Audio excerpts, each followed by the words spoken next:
그 전에는 별거하고 있는 사람들도 실제로 불행한 것은 아니었고 그들의 괴로움 속에는 방금 꺼져버린 빛이 남아 있었다.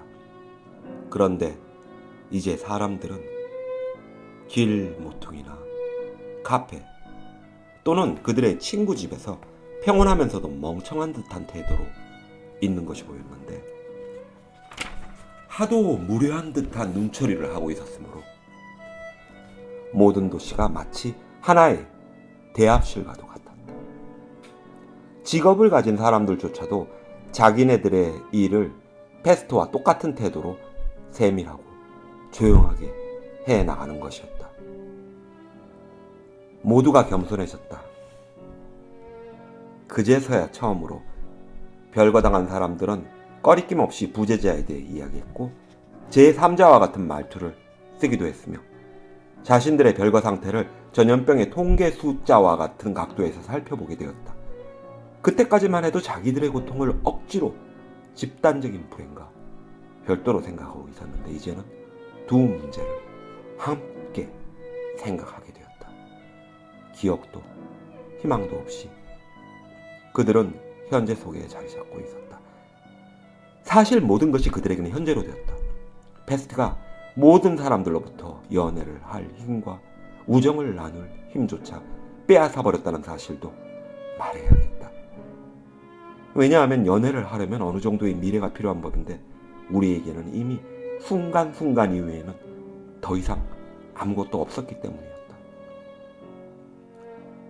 물론 이 모든 것이 절대적인 것은 전혀 아니었다. 왜냐하면 모든 별거 중인 사람들이 이러한 상태에 이뤘던 것은 사실이나 모두가 동시에 그렇게 되었던 것은 아니며 일단 이 새로운 태도 속에 정착했다가도 갑작스럽게 번개처럼 제정신이 들거나 해서 그 인내성에 익숙해 있던 사람들로 하여금 다시 젊고 더 괴로운 감수성을 갖게 했다는 사실도 덧붙이는 게 정확한 얘기가 될 것이기 때문이다.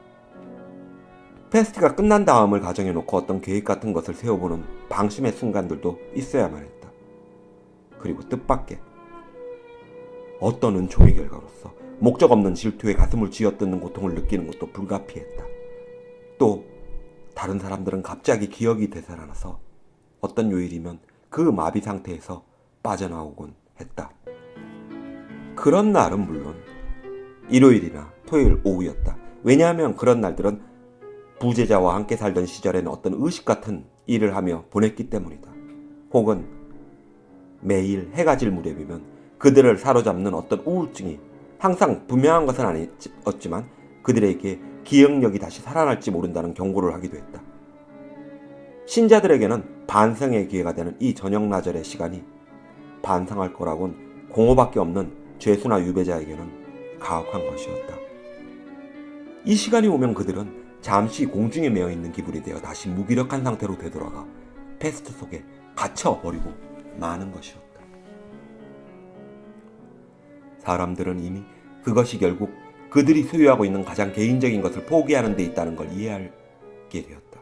패스트의 초기에 그들은 남들에게는 아무런 존재 가치가 없지만 자신들에게는 너무나 소중한 자질구레한 일들이 너무 많은데 놀랐고 거기서 개인 생활을 경험했었다.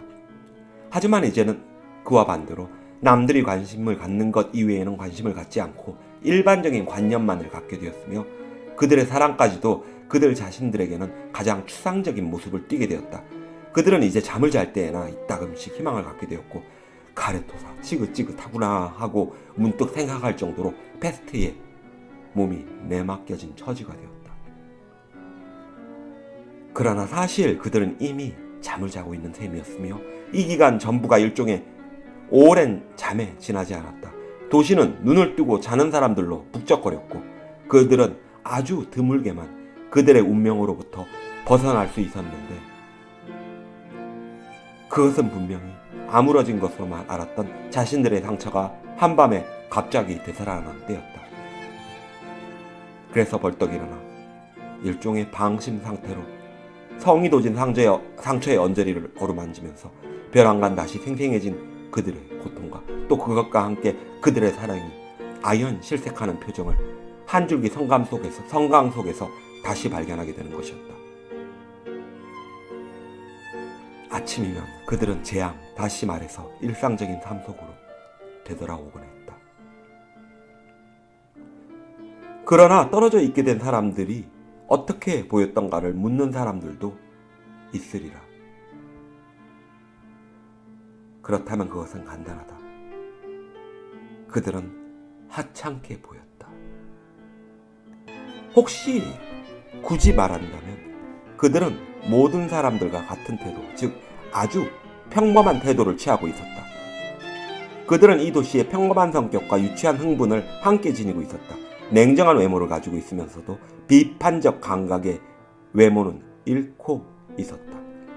예컨대 그들 가운데 가장 지적인 사람들조차도 모든 사람들과 마찬가지로 신문이나 혹은 라디오 방송에서 패스트의 급속한 종말에 관해 믿을 만한 이유를 찾거나 헛된 희망을 노골적으로 품고 있거나 또는 어떤 신문기자가 권태증이 나서 하품을 하면서 되는 대로 마음대로 써놓은 해설 기사를 읽고 근거 없는 공포를 느끼는 것을 볼 수 있었다. 이 밖에도 그들은 맥주를 마시거나 병자의 시중을 들거나 꾀를 부르거나 지칠 때까지 일을 하기도 했으며 카드를 정리하거나 레코드를 틀기도 했다. 그래서 달리 서로를 구분할 길이 없었다. 다시 말해서 그들은 아무것도 선택하지 않고 있었다. 패스트가 가치 판단을 없애버린 것이다. 그리고 이러한 것은 어느 누구도 자신이 사는 옷이나 식료품의 질에 대해 더 이상 관심을 두지 않는 태도에서 알 수 있었다. 사람들은 모든 것을 대충 받아들였다. 결국 떨어져 있게 된 사람들은 초기에 자신들을 지켜주었던 기이한 특권을 더 이상 갖지 못하고 있었다고 말할 수 있으리라. 그들은 사랑의 이기주의와 그로부터 끌어낼 수 있었던 혜택을 잃어버리고 말았던 것이다. 적어도 이제는 사태가 확실해졌고 재앙은 모든 사람과 관련이 있는 일이었기 때문이다. 우리들 모두는 시의 문에서 들리는 총소리, 우리들의 삶 또는 죽음을 구분지어주는 고무도장 소리의 한가운데에서 화제와 카드, 공포와 절차 속에서 수치스럽지만 등록된 죽음이 약속되어 무서운 연기들과 구급차에 가라앉는 소리 속에서 같은 유배의 빵으로 자양을 섭취하며 놀라 자빠질 똑같은 재회와 평화를 무의식 중에 기다리고 있었던 것이다. 틀림없이 우리들의 사랑은 늘 거기에 있었으나 단지 그것은 지니고 다니기에 무겁고 우리들의 내부에서 생기를 잃어버려 마치 죄악이나 유죄 판결과 같이 볼모의 것이 되고 사용이 불가능해졌던 것이다. 그 사랑은 이미 미래가 없는 인내에 불과했고 좌절된 기대 이상의 아무것도 아니었다. 그리고 이와 같은 관점에서 볼 때 시민들 가운데 어떤 사람의 태도는 도시 내기퉁의 식료품 가게 앞에 늘어선 그 긴 행렬을 생각해 하는 것이었다. 그것은 끝이 없는 동시에 착각도 없는 똑같은 체념과 똑같은 참을성이었다. 단지 별거에 관한 한 그 감정을 1000배 이상의 단위로 높여야 하리라. 왜냐하면 그때 또 하나의 배고픔이 문제였으며 그것은 모든 것을 먹어 치울 수 있는 것이었기 때문이다. 어쨌든 이 시에 별거당한 사람들의 정신상태에 관해서 정확한 개념을 갖기 위해서는 저 영원한 그리고 황금색의 먼지투성이 저녁이 나무조차 없는 도시 위에 내려덮이고 다른 한편에서는 남녀들이 거리로 쏟아져 나오는 석양 무렵을 다시 한번 생각해 보아야만 할 것이다. 왜냐하면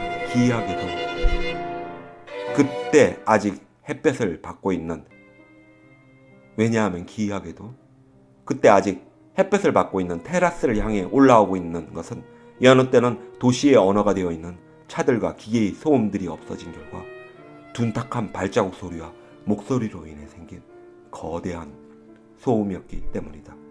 또 그것은 무겁게 덮인 하늘로부터 나오는 재앙의 아우성 소리에 리듬이 맞추어진 수천의 구두장들이 미끄러가져 가는 소리였으며 서서히 온 시내를 충만시키고 있는 끝없이 발을 구르는 소리, 그리고 그 당시 우리의 신음 속에서 사랑을 대신하고 있던 맹목적인 집념에 저녁마다 가장 충실하고 가장 음울한 자신의 목소리를 전해주고 있던 숨막히게 발을 구르는 소리였기 때문이다.